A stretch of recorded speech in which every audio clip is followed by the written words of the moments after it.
you are touching the buttons again. I know, I was about to start off being nice to you. How? How am I supposed to do that? How am I supposed to buy your comics, Donnie Cates? How? I have empathy for you, Donnie. But how am I supposed to buy your funny books? Oh, gee. Did I mean that? Hey, everybody. Welcome back once again. It's time for the Comics Coffee Table Saturday edition, fresh from the French press here. This coffee is fresh as you can get. Freshly roasted beans, freshly grounded beans, freshly made coffee. I would not offer you a second-rate cup of coffee. This one's for everyone that's pulled up a chair today. You don't have to bring your own cup of today. I got your coffee right here. Have some. Try it. You don't drink black coffee? Just have a sip or two. It's an acquired taste. It really is. But also, I'm fresh from Wes's Thinking Critical's Comics Aficionados Saturday show, where I'm blessed and grateful to have met most of y'all out there. Slancha from the Sultan's Soup. Thank you, Wes. Thank you, Doc. Thank you, Gray. Thank you, Jim Werner, especially. Thank you, Aaron Sparrow, and for the wonderful gift of your company, and everyone in the live chat too. All the usual faces I see. We see each other. We all know who each other are and talk to each other. Thank you so much for watching and tuning in. So grab a cuppa of this freshly brewed magnificent coffee. Pull up a chair to our very own comics coffee table and enjoy your break with us. You got to take a break in your busy day, and we're going to leave the real world's problems over there just for a few minutes in our busy day. We're going to take a break and enjoy our break time by talking about our hobby, one of the most beloved things in our lives, funny books, comic books. On my coffee table, traditionally over the past few decades, with good company and friends, there has always been a stack of books on the coffee table. There was stacks of books, literature, knowledge, nonfiction, you know? And there was always a stack of movies. Oh my goodness, they all, yeah, there's the stack of movies. There's a few right here. Look familiar? There's stacks of books. Frank Herbert's Dune. It's a really good book. Notice those spine cracks? Those are where some of my favorite quotes are. There'd always be a stack of video games.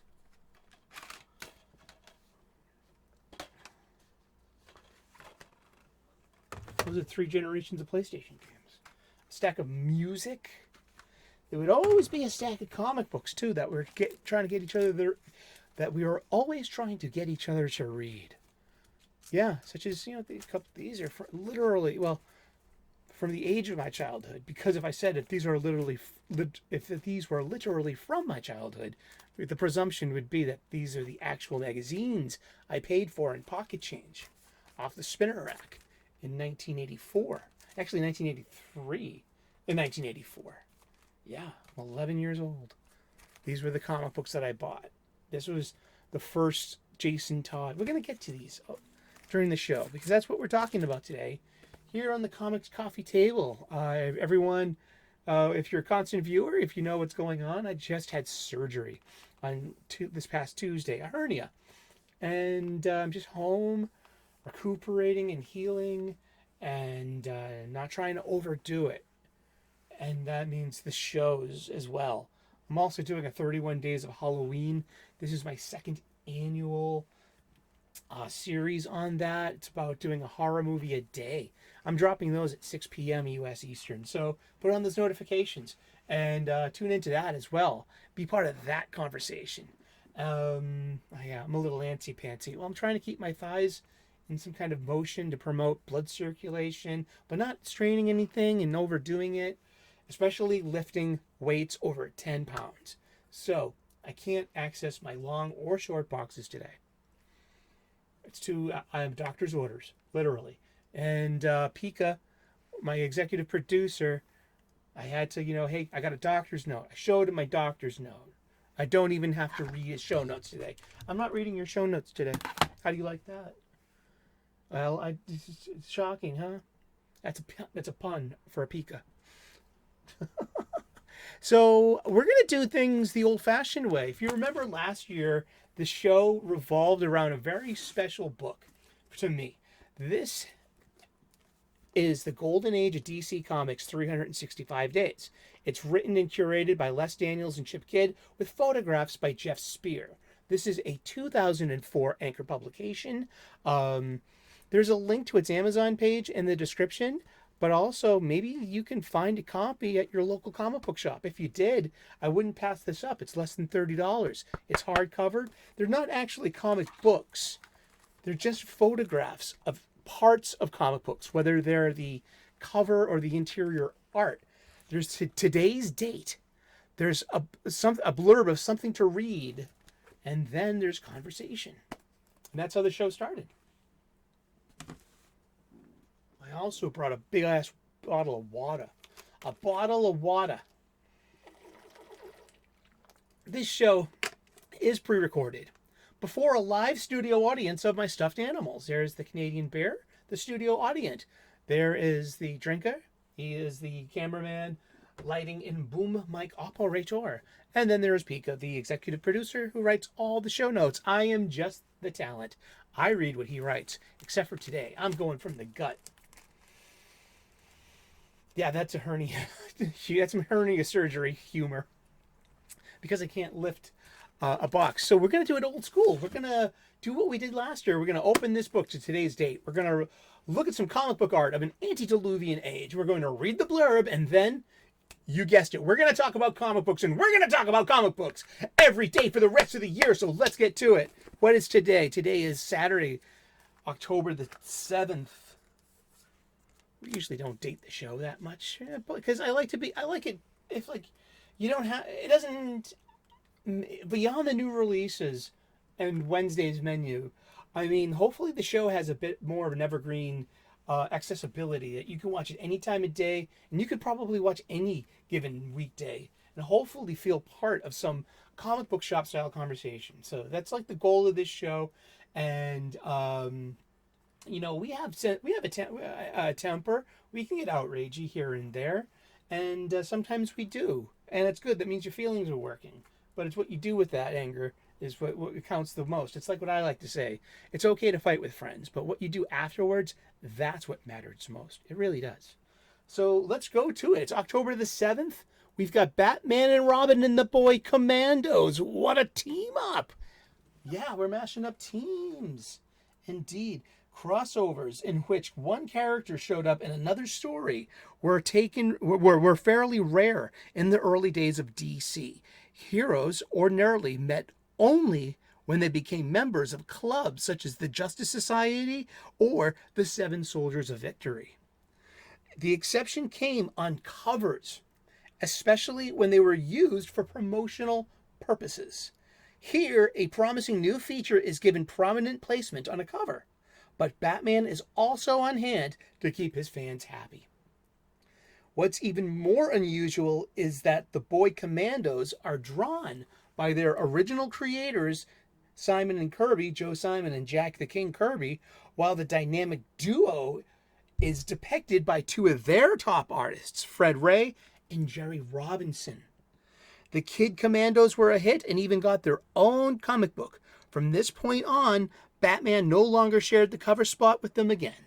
This was Pencils and Inks by Jack the King Kirby and Fred. Okay, these are pencils. Let's read this literally. No pun. Yeah. Pencils by Jack Kirby and Fred Ray. Inks by Joe Simon and Jerry Robinson. From the cover of Detective Comics number 65, July of 1942. So let's dig this art just again. It's just a part of the cover, but it shows. Can you see the difference? Can you see the Kirby in one? I see the Kirby within one, and the Kirby from without in the other one. So that's like, if you know Kirby's hand in his work, well, there you go. You can like really tell the difference off the bat. Yeah, Detective Comics. And right about now in the old show, we would just go into something like, just kind of a learning mode.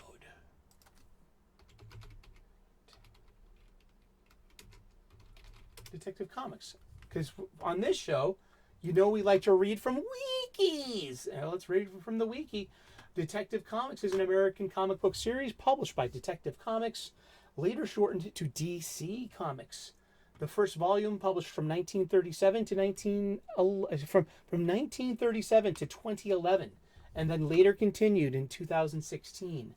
It's best known for introducing the superhero Batman in Detective Comics number 27, cover dated May 1939. There was a new 52 launched in 2011, but in 2016 it reverted to its legacy numbering, as we like to call it today. And so we are on currently Detective Comics 1074 as of last week, which was the latest issue, which I read. It was written by Ram the Fifth, Ram V, and it was okay. It was kind of spooky.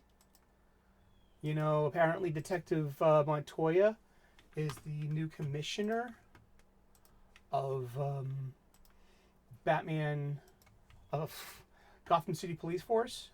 Police, yeah. And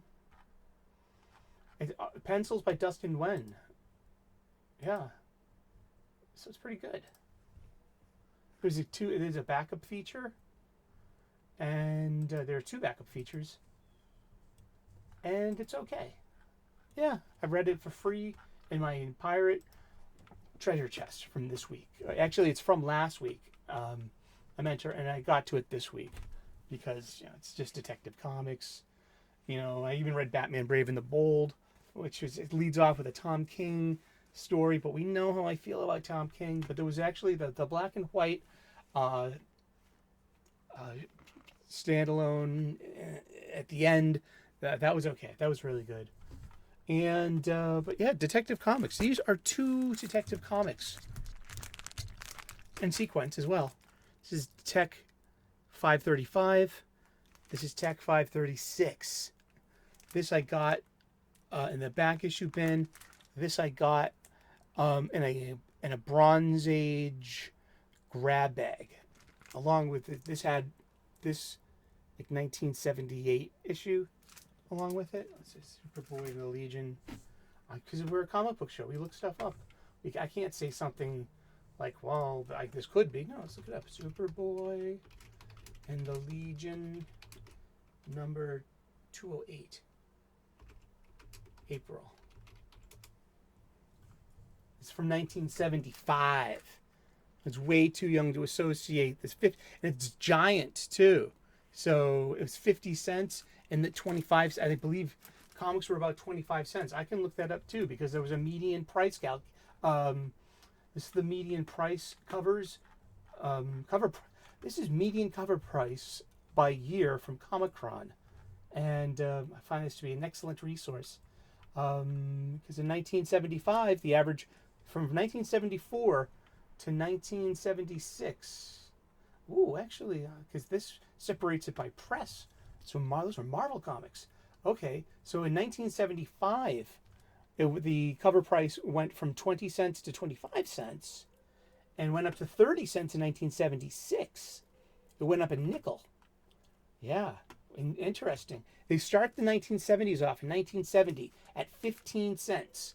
Before that, in the Golden Age and in the early, in the late Golden Age, it went from 10 cents to 12 cents. And it went from 12 cents almost the entirety of the Silver Age. So not only just I think, well, that's also a great indicator of where the Silver Age leaves off and where the Bronze Age begins. 1969, going from 12 to 15 cents over at Marvel, DC, and Archie Comics.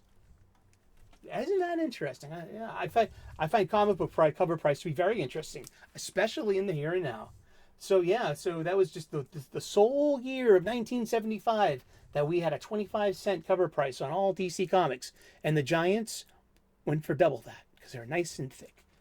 A different kind of binding too. You can read on the spine of this, so it is a little thicker. You know. Huzzah! Well, let's open her up. One of our favorite things to do in the show is look at advertisements of a bygone era. And these are just throw around copies that we little ragged. What would this be? A 2.0? You know, this has more. This is more dings than my last Hyundai. Look at that, the cover split. But I'm gonna throw some tape on that, to be honest, because I don't want it to. I don't care if it's like. But no, I don't give a shit.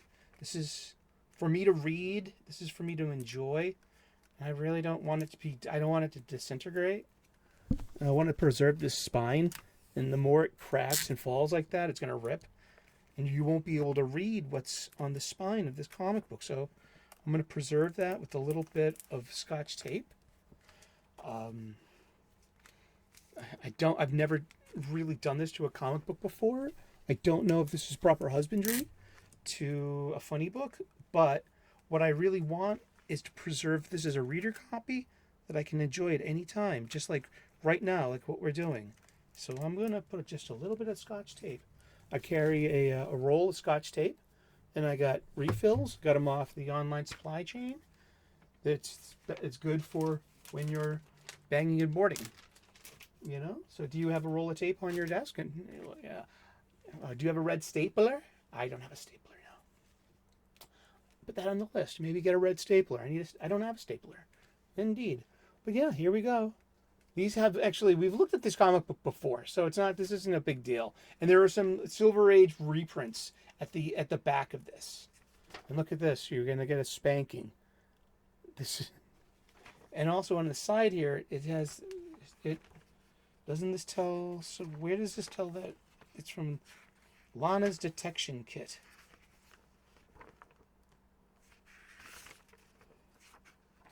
Oh, and check it out. And the inside cover is the famous Twinkie ad. Damn, I would love to get this as a poster. You know what I mean? Put a frame on it. That you know, comic art. Jeez. And then for the first tale we have it's called The Night Before Doomsday. I wonder if this is we don't have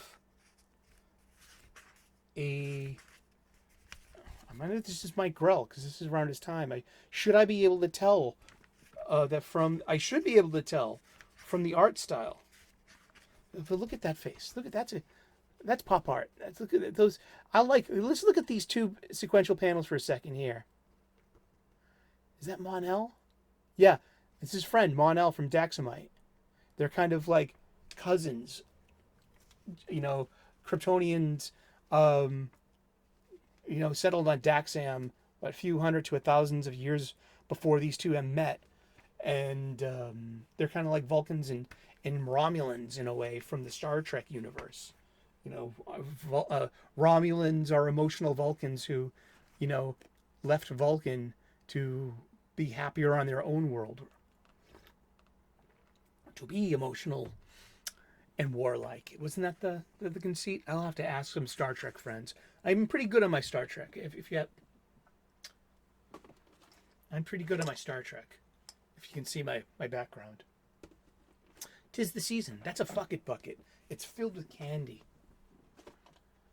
I'm not giving this candy out. I don't give out candy on. I'm sorry, but I'll eat it. So I got myself a fuck it bucket, dude. It cost $40 at CVS, my local pharmacy store. My Dwayne Reedy, my Walgreens. You know, whatever is the name of yours. It was almost $30 for this huge fun pack of mini of these things, and there was another $10 for an assortment treat of candy corn, because I am hashtag Team Candy Corn, and then friends of mine out there are anti. They're not just they're anti candy corn, so it's a good proving ground to know how to fight politically, and then the nonsense and absurdity to fight over cartoon characters, comic book characters so vehemently. In a way, I mean, there's an absurdity to it. It's kind of like the candy corn debate. It's that's fabricated outrage. The pineapple and pizza debate, that's fabricated outrage. A lot of comic book stuff on both sides is fabricated outrage. And it comes from somewhere authentic. It does, doesn't it? That's why it resonates. You know, check out these ads. Prizes are cash. 100. Are you thinking about the Roman Empire? Yes. Yes, I am. I'm actually reading the audiobook version. After all this, I have had this book for a few years, and I tried reading it once, and I put it down after a few of its chapters because it is so bloody long. But I'm reading The Decline and Fall of the Roman Empire by William Gibbon. This is like one of those history books of history books. I love history. I really do. So I'm looking for art credit for this, this. We have Lana's detection kit. Okay, this is, it says it over here, I believe. This is reprinted from 1961 in a 1975 comic book. So this is a Silver Age tale. And we have Lana Lang trying to figure out who Superboy is.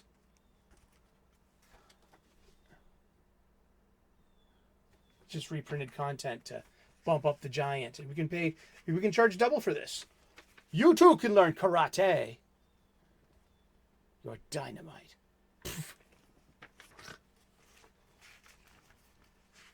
And someone's about to get a spanking. And this is that's not their parent. That might be their boss. And this is the problematic past. Yeah, it is, isn't it? And there's Superboy and Clark in the same picture together in the same room as Lana Lang. It's one of those classic secret identity tales. Well, how your friend has figured you out. And why do you keep a secret identity or choose not to share them with them yet?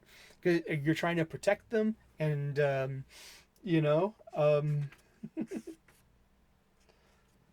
that's great. From 1 million years ago, it's Tor. Dun dun dun. This goes on a few issues. We have our letters page because this is just a regular issue of Legion. They aged up Superboy a bit to be a teenager. They did the same with Robin over on Batman. So one of the big differences between the Silver and Bronze Ages, though the Bronze Age begins about 1969, 1970. Most people credit the Bronze Age with Denny O'Neil, his Green Arrow, Green Lantern, around there, or when Green Arrow grows the goatee. I guess that's actually pretty fun. Tales of the Legions of Superhero. Art by Kurt Swan in this one.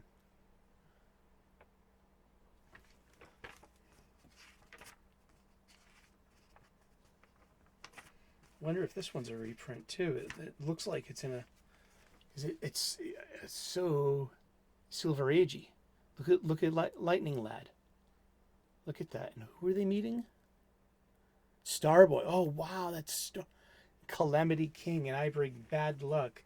I haven't even heard of him on the Legion of replacement heroes. Isn't that of Legion alternates? Be a motorcycle mechanic. And some of these are just, this is the value of looking at the advertisements. They're so nostalgic. They bring you back. You get the Super Horse Comet coming to help Superboy out. Yeah, where is the... Oh, here it is. It is Mike Grell. Okay, sorry. It's so tiny. Look at that story by Carrie Bates. Way to go. And art by Mike Grell. Okay. Damn. I missed... You saw that happen. The Villainaires and the Legionnaires. This is the Legion of Superheroes I grew up on. I love this. Well, we were talking about Detective Comics before we got so sort of distracted with 1975. We're going to bring it back to the end of 1983. I just turned 11 years old that November. The Masters of the Universe. Hey, look! A video game ad. Yeah. We got... This might be one of the first issues with the modern day looking Deadshot, where you might know him from the Suicide Squad movies. And hey, look, a video game ad. You had 30 plus years of successful video game ads in this genre of publication, in this micro hobby. This slice of the publication industry of magazines and newspapers. 35 years of video game ads. I mean, I don't think you can beat that. Doug Mensch is the writer. We got Gene Colan and Bob's. So this is some real classic Batman artwork. I love that. Look, this is just, we complain about musculature these days as well. And just, I don't know.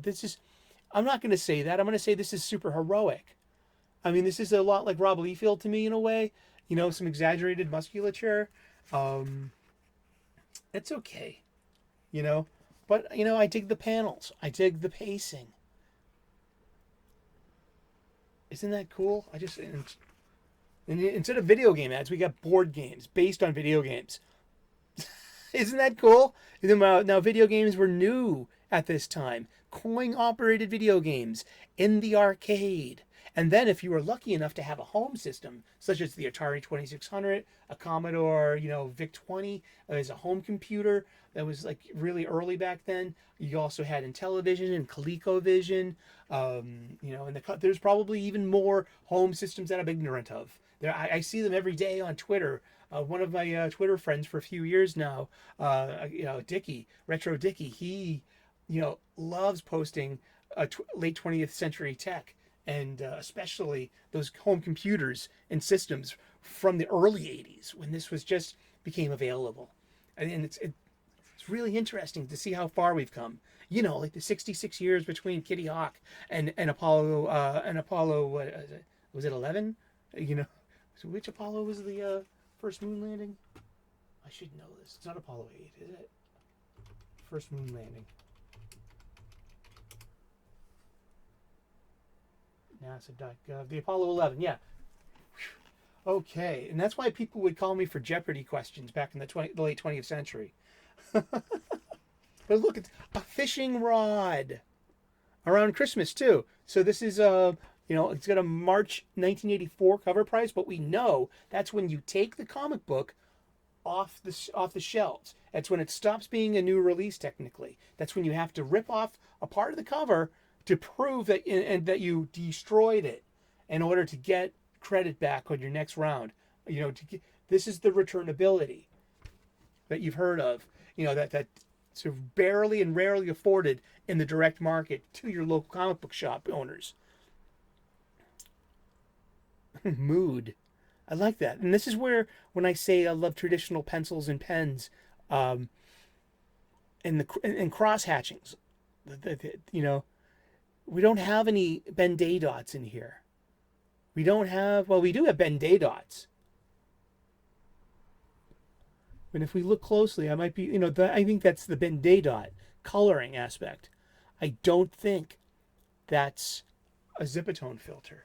Or if it is, please notice how sparsely it is used over the page. If that guy right there with the patch on his eye, that's not even a patch, that's just shadowing. If those little dots right there are Zipatone, as opposed, to those dots, which are Ben Day dots, do you know the difference? Zipatone is a rub-on shadowing effect that gives you some variation from hatching and cross-hatching. Ben Day dots are those little colored pixels that actually form this image to your eye. Big difference between those two. But you know how I feel about those filters in modern comics, because they're really not You know, you could also beg the question, what's the difference between a virtual Zipatone filter and actual Zipatone used? I'll say this much. Actual Zipatone used on a comics panel for coloring and shading and depth and shadow, it's a limited resource, so it was used sparsely and earnestly.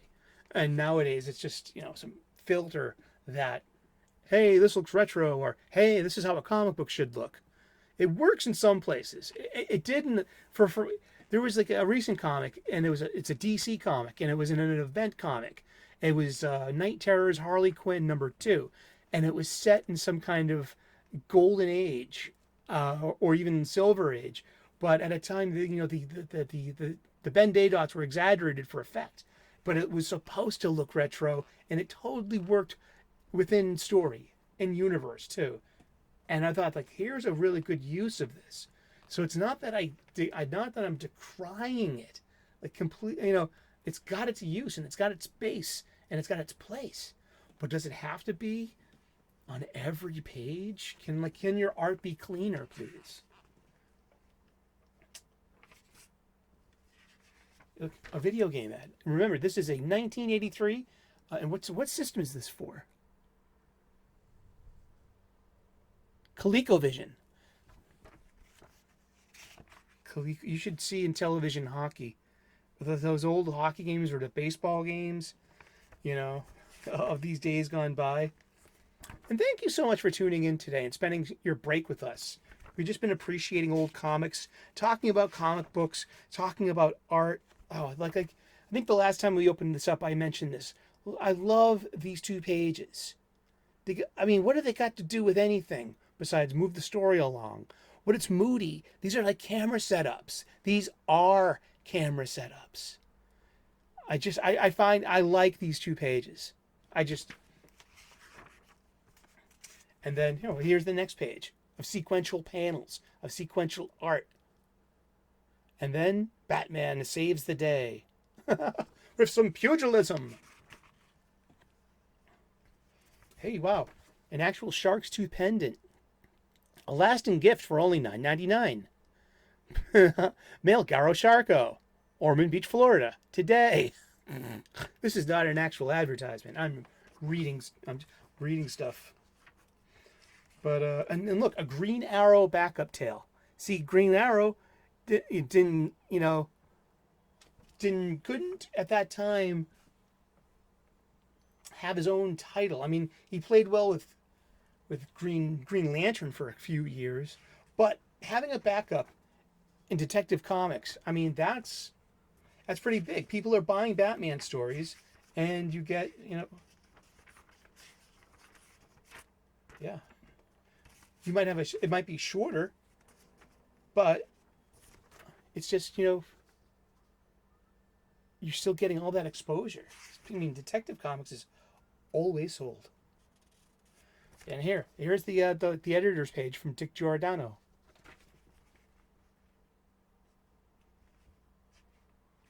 We haven't looked at the indicia. The indicia and colophone are 2 different things. Detective Comics, 536.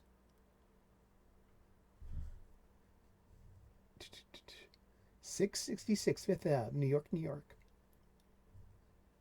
There's no date on it, though. Indeed. That's before they started the 5-digit suffix on the UPC. That's a little different. Indeed. Well, thank you so very much for spending your break with us. See, now I'm going to put this with this one. This is like the first appearance of... They've got the same ads. It's just that it's literally 2 issues in a row. It's 535 and 536. And I remember getting this one taken away from me in 4th grade.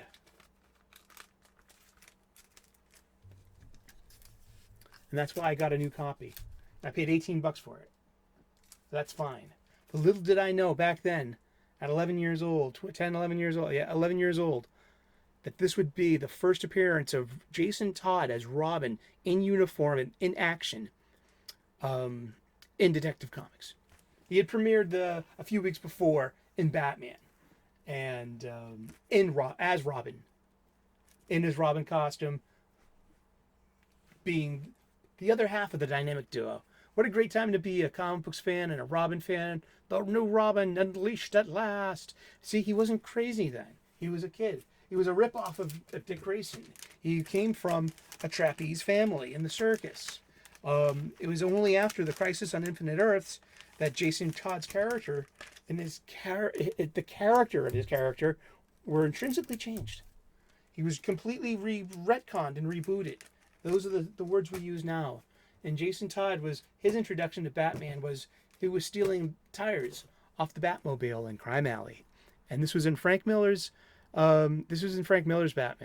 Yeah, and it might be it's not year one, but I'd have to look that. I think that's Frank. Is it Frank Miller's Batman?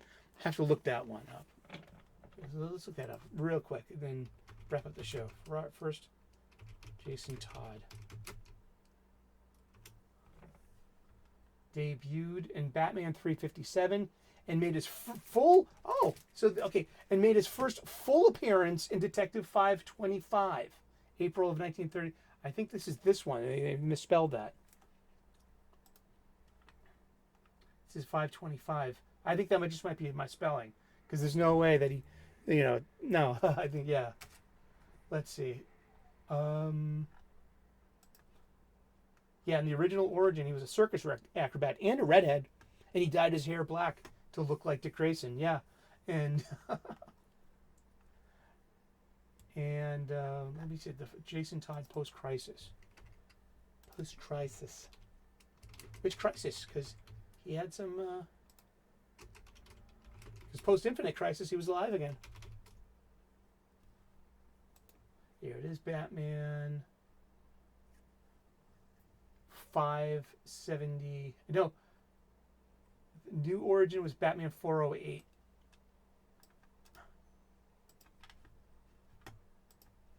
Batman, The New Adventures. Batman number 408. Writers Max Allan Collins. Pencilers Chris Warner. Edited by Denny O'Neil. And the executive editor was Dick Giorgiano. After stolen a rare jewel, Joker is confronted by Batman and Robin during the struggle. Joker shoots Robin, causing the youngster to fall from the edge of a building. Batman takes time to stop the Joker before rescuing Robin from the building's ledge, but this delay caused the media to believe and claim that the young hero is dead. After having delivered Joker back to Arkham Asylum, Batman takes Dick Grayson back home, where he tells the young man he decided to make use of the false claim to retire Robin. To Dick's dismay, he agrees with Batman's decision, but he also tells his mentor that the end of Robin doesn't mean the end of his crime-fighting days, foreshadowing his transformation into Nightwing.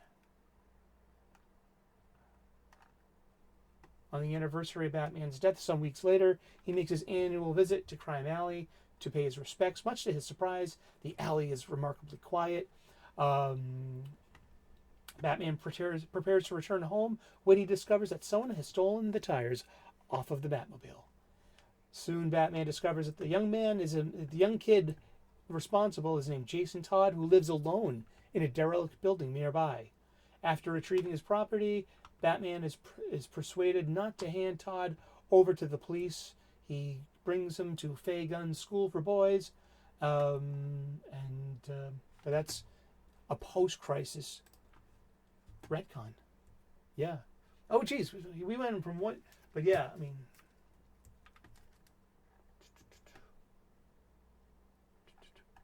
where are we here? Jason Todd. His first appearance. They said his first appearance is Batman 401 in 1986. So this wiki is strictly based off of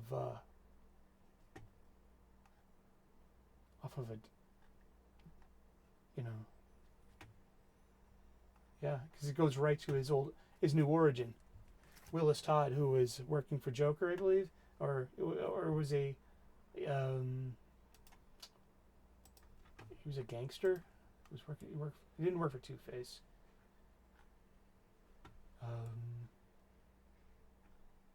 I have fallen down the rabbit hole of WikiLinks.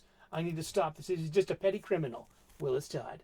And then Dr. Sheila Haywood, who we find out at Death in the Family. Blah, blah, woof, woof, Jason Todd. Yeah, a tale of two Jasons.